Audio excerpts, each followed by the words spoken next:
बिस्मिल्लाहिर्रहमानिर्रहीम। अस्सलाम वालेकुम। कैसे हैं आप सब लोग? उम्मीद करता हूं कि आप सब लोग ठीक होंगे।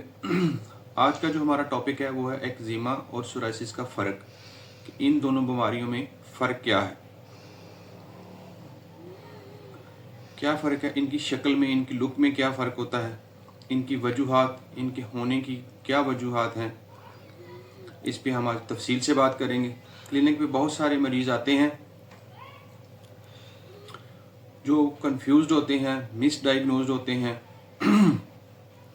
क्या हो रहा है कि बहुत सारे मरीज़ सोराइसिस के होते हैं लेकिन वो अर्ली स्टेज ऑफ एक्जिमा समझ के मेडिकल से बहुत सी क्रीम्स वगैरह लेके लगाते रहते हैं। अगर आप एक्जिमा का एक्सटर्नल इलाज नहीं कर रहे तो कुछ सालों के बाद सर्दियां आने से ये मर्ज़ जिस्म के दूसरे हिस्सों में भी फैल जाता है।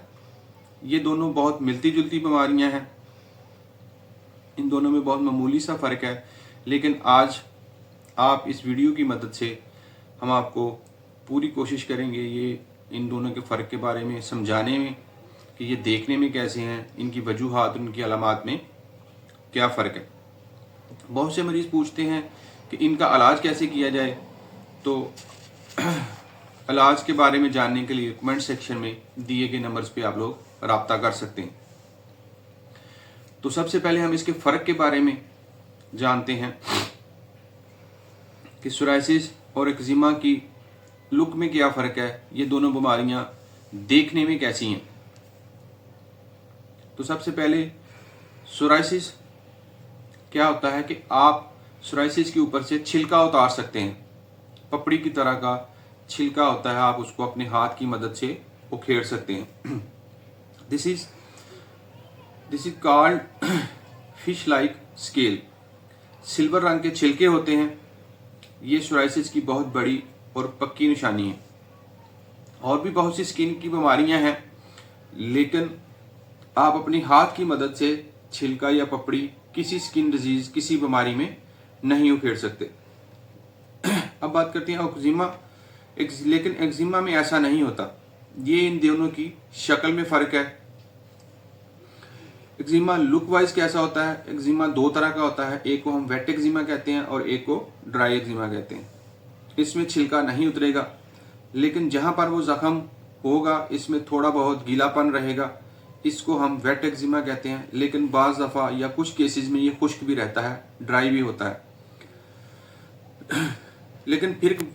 लेकिन फ़र्क फिर वही होगा कि आप एक्जिमा के ऊपर से छिलका नहीं उतार पाएंगे। You can not remove the scale over your eczema with fingers. ये दोनों में मेन फ़र्क है। एक्जिमा देखने में कैसा है और सोराइसिस देखने में कैसा है, ये इन दोनों में मेन फ़र्क है। अब दूसरे फ़र्क की बात कर लेते हैं। दूसरा फ़र्क आ जाता है इसकी जगह का, लोकेशन का, कि एक्जिमा कहाँ से शुरू होता है और सोराइसिस कहाँ से शुरू होता है। तो सबसे पहले हम बात करते हैं सोराइसिस की।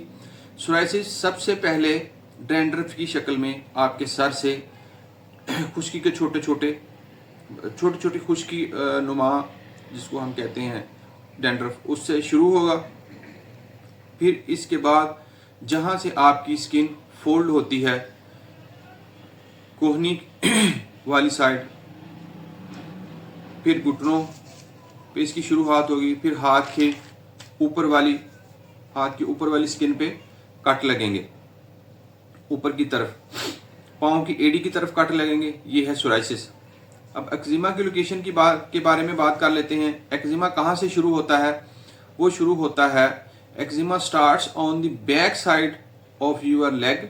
आपकी जो घुटनों की पिछले वाली साइड है वहाँ से आपकी कोहनी की ये जो सामने वाला ये जो खला है यहाँ से शुरू होगा। ये खारिश हो रही होती है, सुर्खी आ रही होती है, एलर्जी हो रही होती है, तो काफ़ी चांसेस होते हैं कि ये एक्जिमा हो रहा है। एक्जिमा के पैचेस बन रहे होते हैं।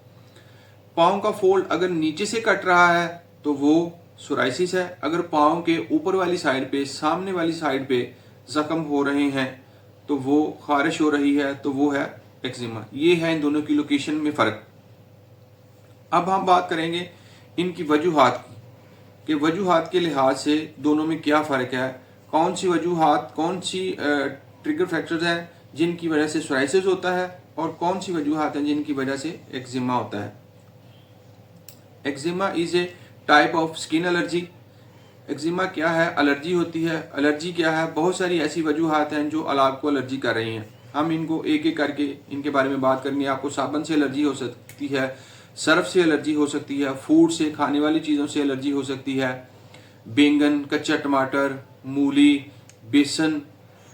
फिर आपके घर में डस्ट है जिसको हम डस्ट एलर्जी कहते हैं, डस्ट से एलर्जी हो सकती है, लाल बेग से एलर्जी हो सकती है। इन वजूहात से भी जो एलर्जी हो रही है, कुछ मरीज ऐसे आते हैं इनको मौसम की तब्दीली, जब मौसम तब्दील हो रहा होता है तो जो इनके घर के आसपास पौधे होते हैं उनमें जो पोलन पैदा होता है या पोलन उगता है, उससे जो छू के हवा आती है वो स्किन के ऊपर एलर्जी करती है, वो एक्जिमा का रूप ले लेती है। ये वजूहात हैं जिनकी वजह से एक्जिमा पैदा होते हैं। बच्चों में बहुत से मरीज हमारे पास आते हैं जिन इलाकों में अखरोट उगता है, तो जब अखरोट के फूल का मौसम आता है, उसके फ्लावर्स बनते हैं, तो उसको, उन फ्लावर्स को, उन फूलों को जब अखरोट का पौधा फूल निकालता है तो जो हवा छू के आती है वो भी एक्जिमा का बायस बनती है।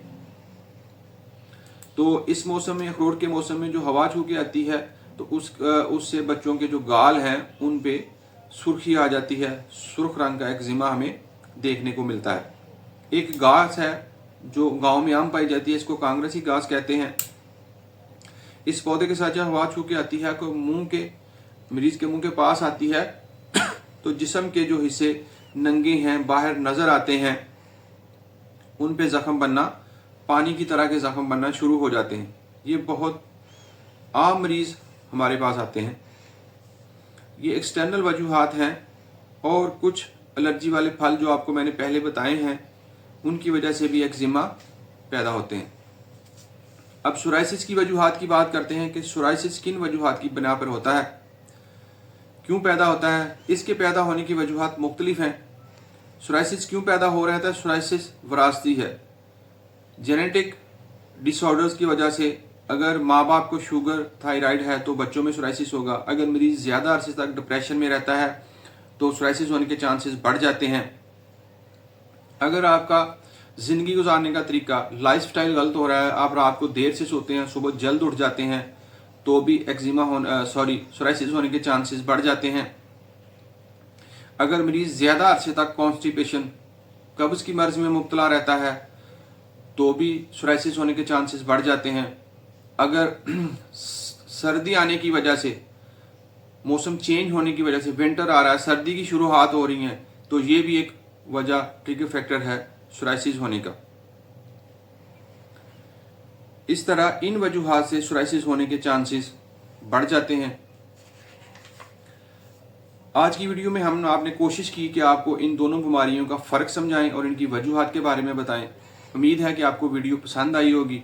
अगर वीडियो आपको अच्छी लगे लाइक, कमेंट्स और सब्सक्राइब ज़रूर कीजिएगा। और वीडियो के शुरू में मैंने बताया था कि अगर कोई बंदा, कोई मरीज़ ट्रीटमेंट के हवाले से बात करना चाहता है, कोई मशवरा लेना चाहता है, तो कमेंट सेक्शन में नंबर दिए गए हैं, व्हाट्सएप और दूसरा नंबर भी, तो आप उस पर रब्ता कर सकते हैं। अल्लाह आपका और मेरा हामी नासर हो। अल्लाह हाफिज़।